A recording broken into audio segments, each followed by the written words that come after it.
ended up doing one podcast about 20 minutes in and forgot to hit record. So No, don't do that. that sucked. um, okay, I'll just do kind of a quick little intro and we'll get rocking and rolling.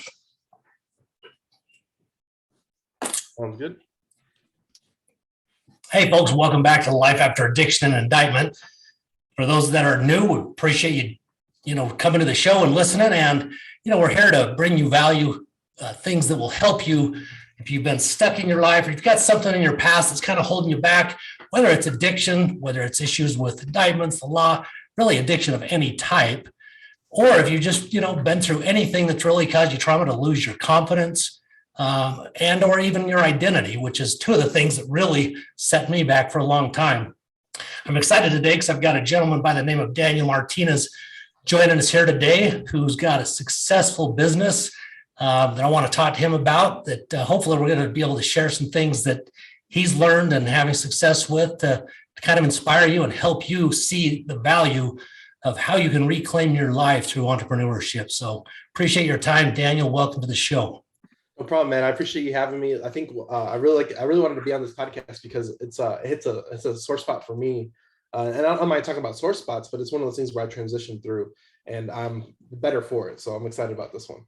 Awesome. Well, like I said, I appreciate your time and glad that we've connected. So talk to me a little bit about, your past before business. What were you doing, in the past? And then kind of what was it that, made you make the decision to start your own company? Sure. So a little bit of backstory.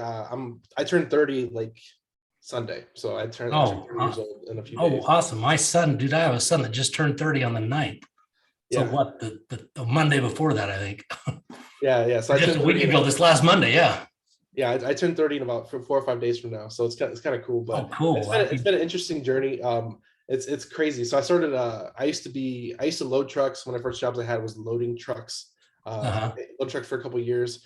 I'm originally from Chicago, and my wife ended up wanting to move out of there. I'm like, yeah, I hate the cold. I'm done. Like anywhere else that's not cold, I'm moving. So I moved to Atlanta after that when I met my wife. And when I got to Atlanta, it was a lot cooler, better climate. And the company I was working for was like, oh, who wants to truck drive? And I'm like, I mean, there's no snow out here. There's a reason why I don't want to truck drive up there. So right. I ended up going through the truck driver training at that company. Went through that. I drove for them for 2 years. Ended up starting my own trucking company when I was 25. Oh, right on. And we got up to 5 trucks and ended up closing the doors. It was a lot of struggling. And the reason why I started entrepreneurship, and kind of to your second question, is there's no right time to start entrepreneurship. So my wife was pregnant at the time. I worked 6 days a week. I don't know how many hours a week for a whole year while she was pregnant, because I'm like, there's no right time. And when you have a kid, things get more difficult. So let's just do this now. Let's just burn the boats. Time like the present. Yeah. Burn the boats and see what happens. I don't recommend everybody do that. It's been hard for, my daughter's 4 now. So I haven't worked for anybody in 4 years, but it's been a crazy, interesting path. So I did trucking for 5 years. I drove my own trucks. I had hired drivers, owner operators, all that good stuff. And then pivoted into real estate and software, data. I do a bunch of different things now, where now it's kind of like I'm on the fun side of entrepreneurship, but man, it was a struggle early on. And it's just been crazy, man. It's been a crazy 4 years. I hit $1 million in revenue since entrepreneurship last December, and I'll probably hit $1 million this year. So it took me 4 years to hit $1 million, and then this next year I'll do $1 million again. Bingo. It's crazy. You're doing something right. It's crazy how it works. Yes, it is. What are some of the things that you learned from your trucking business? Positive things that, even though maybe you had some struggles, I don't know the details behind that story, but there are things that, you learned from that have really impacted you and helped you in your new company the last 4 years. 100%. I will take this to the grave, is that all businesses can be profitable, but not all businesses should be run by you. And that's if you're a listener. So that wasn't a profitable business for me, and it took a lot of my time. And the reasons why I really didn't like it, because even when I started the company, I was driving for myself as a driver, as from the company driver's standpoint. So I didn't like being away from my wife, and I didn't like that. That's the whole reason why I pivoted out of trucking in general, just because. And the whole reason why I got into entrepreneurship was to spend more time with my kids. And then I got into trucking, and now I'm away from home, and I'm like, okay, something I need to pivot, and pivoting in business is 100% a necessity. So, and I recommend all businesses are good, but they shouldn't be run by you. And sometimes you need to pivot, and it's okay to pivot. Let me ask you a question about that, because I think I know what you're talking about, because I've experienced it as well. If you own the business, but you're actually an active driver as well. So you're working in the business, which doesn't allow you to work on the business to actually grow the business and pay attention to the business and operate the business. Is that kind of what you mean? Yes. And other things too. And they call it solopreneurship, where you might be the accountant, you might be the labor, you might be the management, you might be customer service. You have all these different hats. And it gets hard to manage that when you're a solopreneur. Other reason why I didn't like trucking is because it was only a limit, and it felt like a job. A job, when you work a job, you can only, at this role, you can only make $15 an hour. You can only work 50 hours a week, 52 weeks a year. You're capped out at $55,000, and that's it. Trucking is the same way, where you're a driver, you can only work so many hours within a week period. You can only make so much money within that week period, and you're capped out.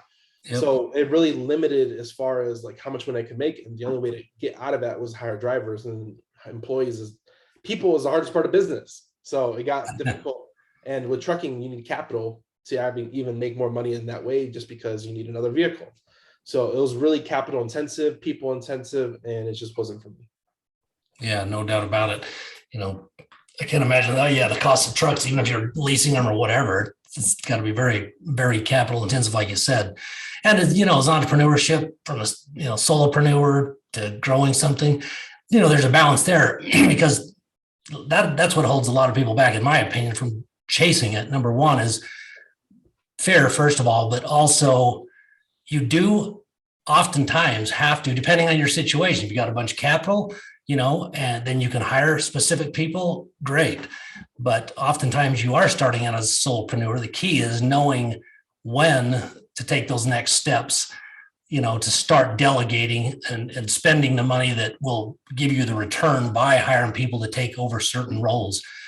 Because, I've been guilty of it in my career as an entrepreneur, that you get stuck working in the business, and that really is difficult. And sometimes you don't even see it. But anyways, well, that's really cool. And so you started Hivemind. Well, let's dig into that a little bit. What did you have any experience with software or, marketing, CRM, whatever, prior to starting that, or how did that come about? I like the name and the logo, by the way. That's pretty cool. Yeah, it's really cool branding. So I actually got into real estate. So when I was spinning my wheels in trucking, I'm like, I have to do something else. I have to create revenue somewhere else. And I was pivoting into real estate. So I started learning real estate. And then I've been in real estate for 3 years now, 1 year while I was in trucking. And it took me 7 months to get my first deal in that. I actually started a data business too, where we provide leads. And the reason why I like the businesses I'm in now, because there's no cap on it. I can have 1,000 clients and do what I want. So when I was in real estate, one of the big struggles a lot of people have is like, how do you coordinate and keep track of all these potential leads? Because you have to follow up with people, and it's a pain. Yeah. Like I was really into the actual other side of the business, because with trucking, like you work, whatever you do, that's what you get paid. Now with this side, you have to actually call customers, convert them, and eventually do that. And it's just a lot of people struggle with follow-up. So I was struggling with follow-up with my partner, and we're like, something's got to give. There's got to be something better out there in general. So we actually came across Hivemind, which is actually a CRM platform, which actually helps us coordinate and do more deals in general with real estate. So when we saw the opportunity to start it, we just delved 100% into it. We started that February 2021, and we're 15 months in now. And we have over 350 clients in 4 different countries, and which is not necessarily real estate clients in general. We have a lot of different types of clients. So if everybody doesn't know, the backbone of every business in general is a CRM. if you're not using it, you need to get one, just because it helps you with client conversion. It helps you with retention, tracking, everything. A lot of stuff that you struggle with to keep track of. This is what helps you in general, a CRM. Absolutely. So our CRM does texting, emailing, websites, funnels, Stripe, invoices. We do a lot of different stuff. We tailor-made it towards real estate investors because we are investors ourselves, but it can be used for any business. So we help podcasters, YouTubers, from attorneys. Like, we have a lot of different variety of clients that use our product in general, just for marketing. Yeah, that's awesome. And like you said, it's one thing to be able to track, you got to be able to have that customer, be able to track them.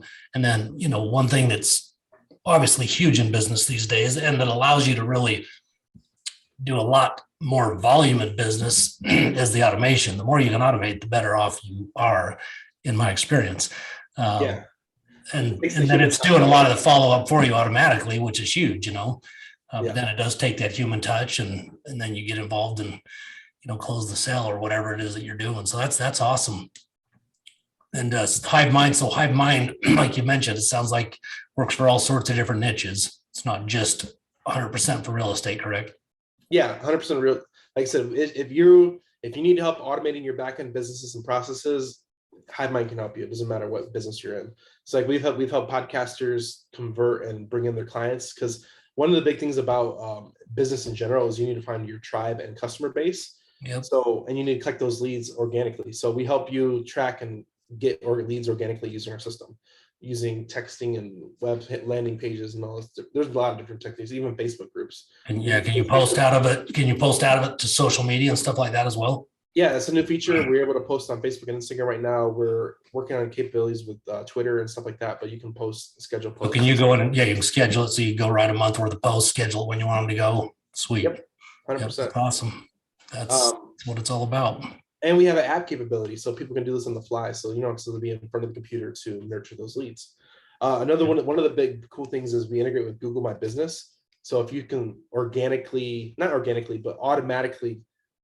put a lead down the path, that if you convert that lead, you can ask them for a Google My Business review, which will eventually help you with organic SEO. Yep. So there's a lot of cool stuff that you can do with that you can just automate. Like a lot of my businesses, like I'm actually not in my business anymore. Like, yes, we operate a whole software company with 300 clients. I have VAs and I have systems. Yep. So all of it just runs. That's the key. That's, I'm talking, I'm a little older. I'm 54, and I've had several successful businesses, but the key to really scaling a business, but the key, in my opinion, to a business is just like you. I don't start a business because I don't want to work in it. Yes, I want to build it, but to me, it's all about the time freedom it gives me. And that doesn't mean time freedom to just always be golfing or whatever. That means time freedom to help somebody, to be involved in charities, whatever it is. Time freedom allows you to give back in ways that you can't, which is also what money does for you. And so the key is, how do you build those things you just talked about that allows you to replace yourself and anyone in your staff? And it's by building that entire foundation, which is all the processes, and systems, so that you can literally just plug somebody in, so that you don't even have to have somebody per se that they're sitting with for a day or a week or whatever it is, training them.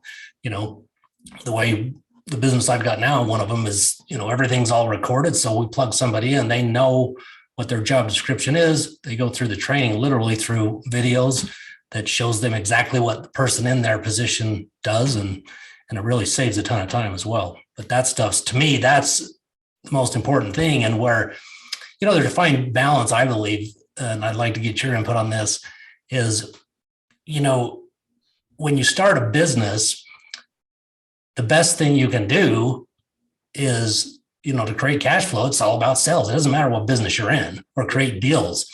And as I look back on my career, there's times where I got caught in what I call surface distraction. That is, I got to have my website. I got to have my business cards. I got to have the sign on the door. I got to have this, and you might feel like you're being productive, day in and day out for a while, but that's not doing anything for you.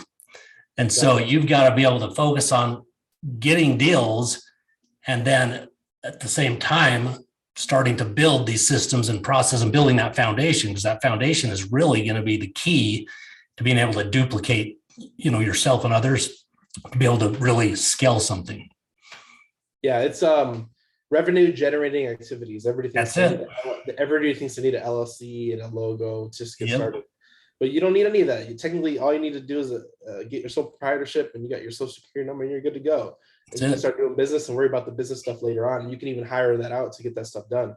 One of the big things that every business needs to understand is that you're a marketing business. If you're in real estate, you're a marketing business. If you're in car sales, you're a marketing business. If you're a newspaper business, you're a marketing business. It doesn't matter. Everything starts with marketing, because you need to find a way to. Everything's about leads. Everything's about contacts. Everything's about leads and contacts, and understanding that you need to be marketing, whether organically paid, word of mouth, podcast, no matter what it is, you need to be marketing in general just to bring in leads. So you're a marketing business, number one. 100%. Yep. So your CRM, I obviously understand what that does. Does your company do any type of marketing for your clients, or do you train them how to do any of that stuff, or is that not part of it? So we help. We tried to make it as simple as possible. So you get the base thing. If it's a kind of do-it-yourself type of thing, you have training videos, SOPs. You can train your people how to use it through our training, or you can kind of go in there, and then we have kind of done with you where you can, if you need assistance, we can help you with it based off of your needs and capital. And then if you need a lot of help, we can help you out if you need a lot of help, and we kind of do a lot of stuff for you. It really depends on your needs and as a business in general. But a lot of it is marketing in general. I always start with the free marketing tips first, because running paid traffic gets really expensive unless you're able to expend funds. Running free traffic is always easy. So for every business, start a Facebook group. Why? Facebook group, it gets organic traffic just through Facebook, finding towards your niche, and you can usually find like-minded people that will resonate with you. So we started our Facebook group right when we started our business. We have 2,000 people in it. Well, what's in there? What do we pitch? We pitch our product to our potential people in the Facebook group. And then what do we do when they come in? We ask for their information. So we use the Facebook group as a free lead generation. So we make it private. We ask security questions. When we ask for their email and phone number, we of course already have their name. If they give us the information, it automatically turns into a lead. We start texting it. Got automation built in. Yep. As soon as they come in.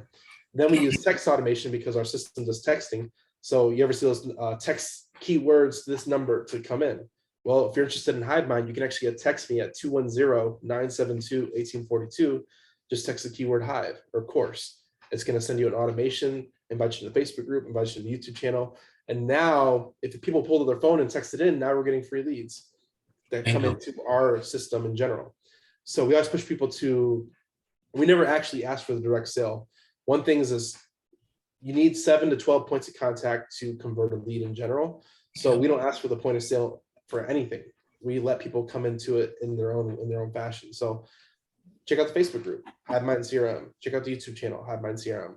TikTok, we're on all platforms, and we're using free and organic traffic to collect leads through texting opt-ins to email opt-ins to the Facebook opt-in, even down to if you're interested to learn how to make 6 figures on one land deal, you text course to 210-972-1842. We have like a 30-minute course, kind of shows you how one of our clients is making 6 figures. And interesting story, one of our clients is making 6 figures on one land deal. He posted today.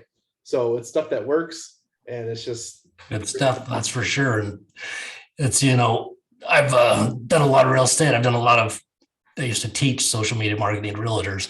And, obviously from what I heard you say, you're not pitching them. It's 7 to 10 points of contact, but the group, you're adding value. You're giving them information. That's the key to building that tribe that you mentioned earlier. If you're just out there pitching people, of course, people get turned off by that, but you're bringing them into a group. Obviously, it sounds like you're, providing content and information in there that benefits everybody. It allows people to network and you to build that list, which is critical. And then, of course, anything that you're posting, you're not competing with everybody on a normal wall. Only your group's seeing it. So nobody can come in and post anything that you don't allow. And so whatever you decide to do, whether every 5th post, every 10th post, whatever it is, it doesn't matter. whatever works for you, that then you do, pitch, and talk about what you did to help that person with the 100K, because that's a way to pitch. It's not actually asking for the sell in a way that doesn't, some people get turned off by. So it sounds like to me like you got things dialed in and you're well on your way to just smash. Well, you're already smashing it. So if you did $1 million in the last 4 years, and this year you're looking at hitting $1 million this year, that's phenomenal. So you're obviously doing a lot of things right from what I'm hearing, and I don't have all the answers, and I'm not trying to act like I do, but everything's resonating with me based on the experiences I've had.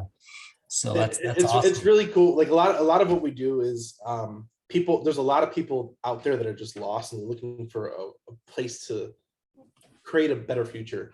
I literally just got a podcast with one of my clients. He's 22 years old. He's done 10 deals off of the lead generation that we provided to him. That's phenomenal. And he's part-time still as a roofer. So He's still working a full-time job. He's made almost $60,000 in the last 6 months off of lead generation we provided in our system. And he's 22 years old. That's a hustler. For him, we just created a limitless future that who knows what we'll be doing in 20 years from now. That's crazy. So for us, we get paid monetarily, minimally, but it's really changing people's lives, and I think that's the biggest thing that that's honestly what gives me the most fulfillment in life, period, over any amount of money I've ever made. Just seeing that impact you can have on somebody. And that's, we're entering a time in world history, and I'm going to be careful I don't get too off topic, because I've got another podcast that goes way into this kind of stuff, but with what's going on in the world, it's only going to get crazier, in my opinion. And I've spent over 1,000 hours researching and educating myself on the truth to this world. And real estate is, if you have money right now and you're sitting on it and it's sitting in the bank, that's the worst place it could be. You need to put it into real estate, gold or silver, things that will not likely, we're probably going to have a downturn, in my opinion, just depends on how bad it is. But the market's going to get ugly.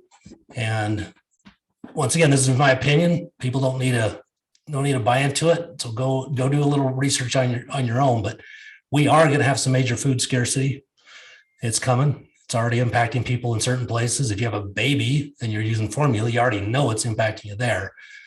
So I like the fact that you're involved in real estate, because that is a very safe place. Even if the market does take a beating, my dad was a dentist, and he did large real estate developments, large commercial things. And there's times that the market affected him, but as you look at things over history, you're never going to get burned or really hurt. You just got to, if you're going to put something into real estate at this time now, the kind of real estate you're doing, I'm assuming you're, trying to buy wholesale and either flipping or holding or things like that, which that's a fantastic way to do it. But even if you're buying properties right now, be careful, but you need to be expecting to hold them for years. If you're buying right now, to hold at closer to a retail level, because if you're not finding something wholesale, you're going to be paying over retail right now. At least, Utah's ridiculous. My two brothers are still appraisers, and it still is nuts, even though it has softened up because of interest rates going up and stuff. But Utah's still pretty strong. But just be careful. But real estate's a great place. I love what you're doing there. And like I say, what I've heard from you that is the most important thing I think that I could reiterate to the listeners is find a problem and create a solution. And that's where you were frustrated with how to track your real estate deals. And there's other stuff out there. I'm aware of some of them, but there was things missing that obviously you felt. And so you went and figured out how to plug all those holes, and you came up with a better product. And to be 15 months in, have 300 plus customers, that's kicking ass, if you ask me. So congratulations.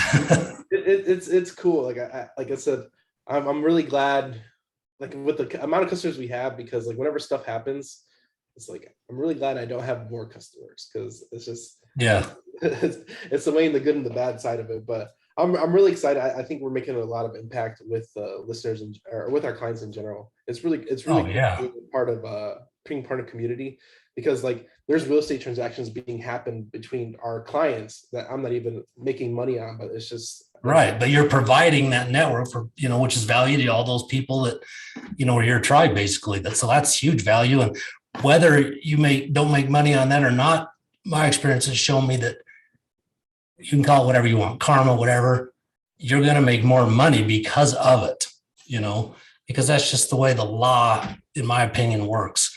The universal law, you can call it karma, you can call it energy, you can call it whatever you want. It's doing the right thing and taking care of people. Humanity is in a place where we think we're different in so many ways. And once again, I'm trying to be careful not to get off topic down the wrong rabbit hole here, but it's important because that's just a tool to create division. We are so much more alike as human beings, and we need that. Call it love, call it whatever you want, but serving others, because I can tell just in interacting with you just this short time that you feel the same way as me. And that's really what makes us feel fulfilled, is when you see that you've really made an impact on someone else. And I don't think there's any human being that is a good person that doesn't feel the same way.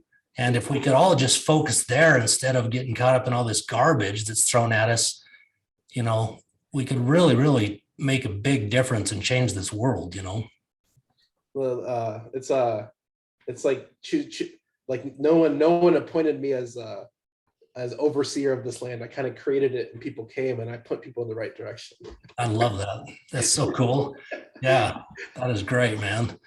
So where is it that people can find you? And, I'll obviously put all this information in the show notes and stuff. This will be on, Rumble and Brighteon. This will actually be on YouTube probably. I don't think I said anything that'll get me taken up there. But of course, then Apple and all the other podcast platforms. But so I have all this information in the notes. What are the best places for people to find you, or your group name on Facebook, things like that? Yeah, so I usually direct everybody to our Facebook group at Hivemind CRM. We're at Hivemind CRM on all platforms. You can find us pretty easily there, and then connect through our platforms through the other stuff. Awesome. Text us at the number I said earlier. It's the quickest way to get to you. I really want to talk about the addiction. We haven't covered that yet. Let's do it. Okay. So with your show's about addiction, and I really resonate with the show because I struggled with addiction when I was growing up. And it's kind of crazy how I did apologize because, obviously I read your stuff and stuff, but I missed that. So my apologies, because, it is about addiction and indictment. It's also how to reclaim your life through entrepreneurship. So dude, let's jump in. Let's go. So I'm a millennial. So I'm in the age group where we saw beepers and then we transitioned to cell phones. And Gen Z is like all cell phones, and that's all they know is the internet, Instagram and Facebook and all this other stuff. Whereas I saw both sides of it. I mean, I remember my brothers typing up reports on the typewriter, and a lot of people, you tell that to a kid nowadays, are like, what's a typewriter? Exactly. They don't really know what that I took typing class on a typewriter in high school. Exactly. So it's one of those things where I've seen the transition into the industry, and for everybody that's thinking about business, right now is the best time to start a business because there's so much stuff available at your fingertips. You can run a business from your fingertips and laptop from another country. You don't have to be in the US. So if that's a little tip for everybody else. But one of the things I struggled with growing up was video games. Video games were PlayStation 1, PlayStation 2, PlayStation 3, right when I was growing up. And I'm the youngest, so I used to play video games with my brother a lot. And then when my brothers got older and left the house and went to college and stuff, I was stuck to my own devices. And I'm like, I got to do something. And I was good at school, but it was boring to me because I felt like challenging. Then you're too smart. It wasn't challenging to me. So I would play video games all day. And that was my addiction that I had. And it, going through that, I struggled with that all through high school. I know there's a lot of kids now, a lot of younger people that deal with that nowadays, and it's kind of grown into and there's adults that struggle with this addiction of video games, and it's like, oh, it's not an addiction. How often do you think you were playing during this time? I was probably playing. I was going to school at the time, and I would probably play till 3-4 in the morning, where I would literally sleep 2-3 hours, go to school and sleep in school because I was so tired. And like everybody in school was like, oh, he must be dealing with certain things in life. Like, no, I was just playing video games and it's pretty boring. So I would sleep in school and play video games at night. And it was one of those things where like I had to and it even connected through even in adulthood, because I had a job, you go to the job, come home, play video games. And it was just thing to do because I wasn't really out there. When I met my wife's like, something's got to give. Something's got to give. And it's like I was really immature. And my wife was like mature. She was 2 years younger than me, but women a lot more mature, a lot faster than men do. So I was like, she didn't want to date me or even talk to me at that space because I was immature playing video games. So yeah, she kind of kicked me out of it, and just to date her, I let it go. And when I let it go, it was like such a relief, because one of the big things that I think a lot of people struggle with as adults, I'm not saying these things are bad, it's just it's moderation. Bingo. Like, alcohol isn't a bad thing, but if you drink it too much, it could be dementia. It could be like drinking too much water will kill you. You'll get a water overdose. So what I've learned dealing with that is that you have to control your energy as a whole, just because things that take too much time, they take away from what you could be doing to make yourself a better person. So like a lot of, and no offense to everybody that people are into sports and stuff like that. There's people, people you talk to in the past, employees, whatever, they're like, oh, they're diehard whatever fans of their local city, and that they go to games and they participate and they know stats and all this stuff. And I'm like, you could be exerting so much more energy on your own business and actually creating a life that you can use the rest of your life, but you're using it on sports. You're using it on whatever that addiction is. And if you can focus that energy and focus on business, and even on business, it's a hard thing too, because there's people that go so hard into business that let everything else go. And everything else goes, and they lose their family and their thing. So business can be seen as addiction. Drugs, alcohol, video games are all addictions, but it's all moderation. So you got to learn how to balance and prioritize what's important to make a better future. So a lot of what I've done when I got into entrepreneurship is I kind of focused on business first, knowing in hindsight, I would back off of business and hopefully automate and control that part, but actually focus on my family. So I knew it was a struggle early on to like, hey, I need to devote 100% on what I'm doing in business, entrepreneurship, just to get this off the ground. And then eventually I can focus on what I like doing. So no matter what your struggle is in life, moderation. Business can be an addiction as well. So make sure you control that and you understand what's really important in your life. That's the most powerful stuff that you've said all day, even though you said a lot of great stuff, because, as you related to the sports, that is so, so true. And there's so many other things out there just like that, whether it's a movie, whether it's certain TV, binging on TV, whatever it is. Netflix. And once again, that's all created intentionally because they don't want you to become who you are. And what I'm hearing too is, number one, you grew up, but you became intentional about what you wanted, because you nailed it too in the fact that is starting your own business, you might be working 16, 18-hour days. And so, yes, relationships or family might suffer, but as long as you're communicating, not forgetting about them, and understanding that you're doing that with the intention of what it's going to do for you in the very near future, if you really do it right. And a CRM like what you have is a huge, like you said, that's a similar backbone in a way as all your SOPs. And I meant to say it earlier, for those who are listening, they're newer and looking to get in entrepreneurship, SOPs are standard operating procedures. But that foundational stuff with your processes and SOPs, and a CRM really is what the foundation needs to be built on. And then it's all about you're doing it all, man, and you're doing it well, it sounds like, because then it's all marketing, organic stuff, whether it's organic, paid. I do a lot of paid stuff with one of my businesses, but I couldn't do that at first because, like you said, it is expensive. And then you got to be able to figure out, if you put $1 in, you got to be damn sure you get at least 2 out, and hopefully 4 or 5X at least. But anyways, that's valuable stuff. I actually have my youngest boy. He's in his office across the hall, but I've worried about his gaming. He does a lot of gaming. And, I think there's a lot of people out there listening and obviously not listening that are struggling with addiction, gaming, eating, drugs, alcohol, because of what the last 2 years has brought to all of us in the world, not just in America. Because as I look back on my addiction and even things that I catch myself with now, thank goodness I'm to a place where I've been through enough and learned enough that I'm able to see things, but denial's a bitch. But the idle mind is the devil's playground.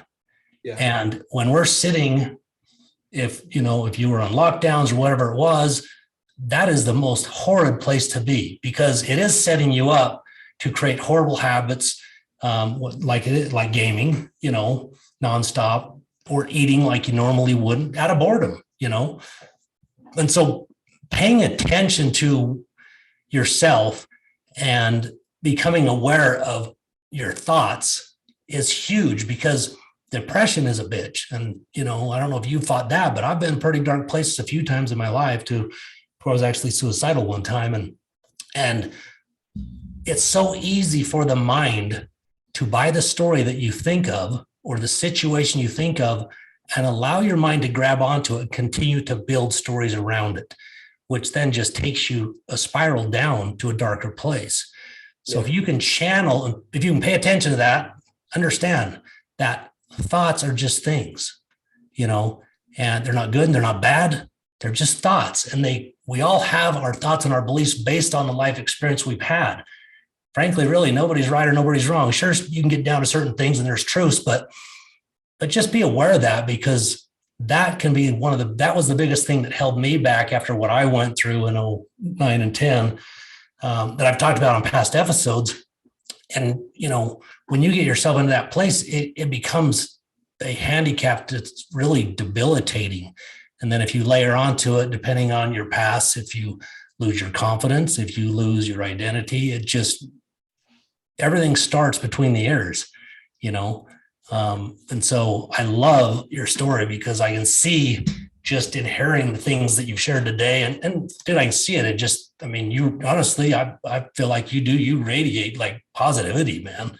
I can just sense it and see it in you. And that's you've done some serious work, not only in your business, but I believe, on yourself. And my dad used to say, as we grew up, why is it that we, go take our cars to get their oil changed every 3,000 or 5,000 miles and take such good care of them, but we as human beings never go get a checkup from the neck up, and there's stigma that's a bunch of BS, but in there for that, there's nothing wrong with, talking to somebody, even if it's just a friend. But I'm not a big guy in what do you call counselors? I prefer dealing with coaches and things like that. But don't settle and don't let your, mind take you in places that you don't need to go, because every single one of us was put on this earth to become and do everything and anything we choose to. And I sense that that's what you're doing. And that is to become your best and to impact as many people as possible. And those are the two things I've really sensed that you're doing. And I commend you on that, because I still struggle with that at times. It's you're doing some damn good stuff. And I just appreciate you being here, because it's been awesome to hear. I really want to talk about mindset, because mindset and depression, because it's a struggle that happens, and it happens to everybody. So one thing I'll say about depression is that anybody listening to this, what you're going through, somebody's been through worse, and there's always somebody who's going through it right now worse than you are. And the reason why it's important to keep your mind right is because, like you said earlier, it's what your mind projects. So my side note, I was going through a rough time, and my family started reaching out to me like, "Are you okay? Is everything okay?" And I'm like, "Yeah, I'm fine." like, oh, I've been getting calls and such and all this stuff. I was like, I'm perfectly fine. I mean, it is what it is. I mean, there's nothing I can do about it. But up here, there's people in my position that would be suicidal and depressed. I'm not depressed. I'm perfectly fine with it. I understand the ramifications and how to deal with it. But there's people out there that are in a worse position than I am that are still here today. So I'm good. Plus, you for whatever reason, whatever you've experienced, you've created that awareness so that you understand it. It's like there's times in my life that I've had bad days and where I buy into it and then beat myself up. That doesn't do anything for you. So now when they come, and they don't come often, but when they do, first of all, everybody has bad days. Everybody gets depressed. So let's clear that up. So I've got to the point where now I just accept it and have nothing about it. If that means I go home and just go take a nap and don't do anything, because that's really what deep depression does for you. In fact, I have a picture on my wall over there of my best friend from high school. And we met on the golf team. He was from the west side, if you want to call it that. I was from the east side. He was jeans and a t-shirt, cowboy kind of a guy. And I was opposite. But we became best friends on the golf team. And he died about 14 years ago from colorectal cancer. But I bring that up because I always use this example to help people understand how horrific depression can be. When I've been in some pretty rough places, and this was obviously years and years ago, like you, I understand things and I deal with things a lot different now. But I used to give the example of if my buddy Cody showed up, came back to me to life and just walked in my office or my house and came to see me and said, and once again, we met on the golf team in high school, and he said, hey man, I got a private jet and I've got, all unlimited funds. We're going to just, for the next year, we're going to go play all the coolest courses in the world. When you're really depressed, I'd literally say, well, I don't really feel like it. That's how crazy it can get, And so I, just like you have to work on yourself and you have to work on that mind. And like drug addiction, video game addiction, the first thing is understanding that you're there.